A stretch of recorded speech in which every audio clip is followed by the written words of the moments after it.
My name is Rishi Verma, and this session covers how to code your models to build a schema for SwiftData. I'll begin by covering how you can utilize schema macros to their fullest potential, and how you can evolve your schema with schema migrations as your app changes.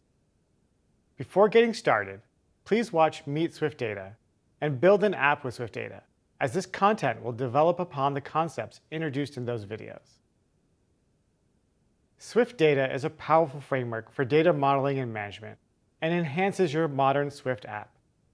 Like SwiftUI, it focuses entirely on code, with no external file formats, and uses Swift's new macro system to create a seamless API experience. I am working on the sample trips app, which allows users to plan out some upcoming trips. Each trip is to be created with a name, a destination, as well as start and end dates. A trip can also contain relationships for bucket list items and where the travelers will stay. Adding SwiftData is as simple as adding the import and decorating the trip with @model. That's it. The @model macro conforms my trip class to persistent model and generates a descriptive schema. The code defining my model is now the source of truth for my application schema. The default behavior of my trip model is good, but I think I can fine-tune it a little.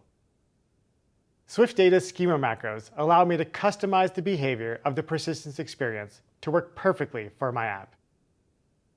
When I published my app with the original schema, I did not ensure each trip name was unique. This caused a few conflicts between trips with the same name that I now need to resolve. This can be fixed with the @attribute schema macro and using the unique option. SwiftData will generate a schema for my trips model that now ensures any trip that I save to the persistent backend will have a unique name. If a trip already exists with that name, then the persistent backend will update to the latest values. This is called an upsert. An upsert starts as an insert. If the insert collides with existing data, it becomes an update and updates the properties of the existing data. I can apply unique constraints on other properties as well, so long as they are primitive value types, such as numerics, string, or UUID. Or I can even decorate a two-one relationship. My schema needs a bit more work. I want to remove these pesky underscores from my start_date and end_date that I originally specified. If I just rename the variables, this would be seen as a new property in my generated schema. I don't want SwiftData to create these new properties. Instead, I want to preserve the existing data as is. I can do so by simply mapping the original name to the property name using @attribute and specifying the original name parameter. By mapping these from the original name, I can avoid data loss. This also ensures my schema update will be a simple migration for the next release of the sample trips app. And the @attribute macro can do so much more, including store large data externally and provide support for transformables. My trips are shaping up nicely, but now I want to work on the relationships. When I add a new bucket list item or living accommodation to my trip, SwiftData will implicitly discover the inverses between my models and set them for me. The implicit inverses do not require any annotations. They just work. Implicit inverses use a default delete rule that will nullify the bucket list items and living accommodation properties when a trip is deleted.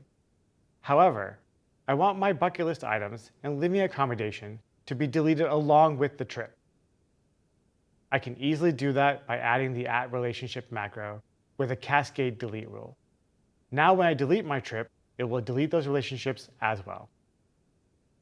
And the @relationship macro does so much more, including the original name modifier and the ability to specify the minimum and maximum count on a too-many relationship. The sample trips app is shaping up nicely, but I still have an update to do. Now, I want to add a way to track how many times I view a trip. This way, I can gauge how excited I am about taking a vacation. I can't wait. I do not want this view count to be persisted by SwiftData, however, and I can easily do that with the @transient macro. I simply decorate my property with @transient, and this particular property will not be persisted. It's just that easy. The @transient macro helps you avoid persisting unnecessary data. Make sure you provide a default value for transient properties. This ensures they have logical values when fetched from SwiftData.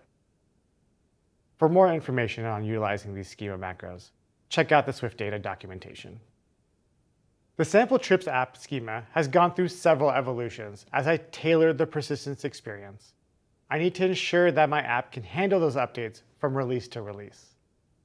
And when you make a change to your schema, like adding or removing a property, a data migration occurs. These migrations can be tricky scenarios, but SwiftData makes it easy. Version schema and schema migration plan are here to help you with that. Whenever you prepare to release a new version of your app with changes to your SwiftData models, define a version schema that encapsulates your previously released schema. Each distinct version of your schema should be defined as a version schema so that SwiftData knows what changes occurred between them. Then, use your total ordering of version schemas to create a schema migration plan. This will allow SwiftData to perform the needed migrations in order. Once you've laid out your ordered schemas in the migration plan, you can begin to define each migration stage.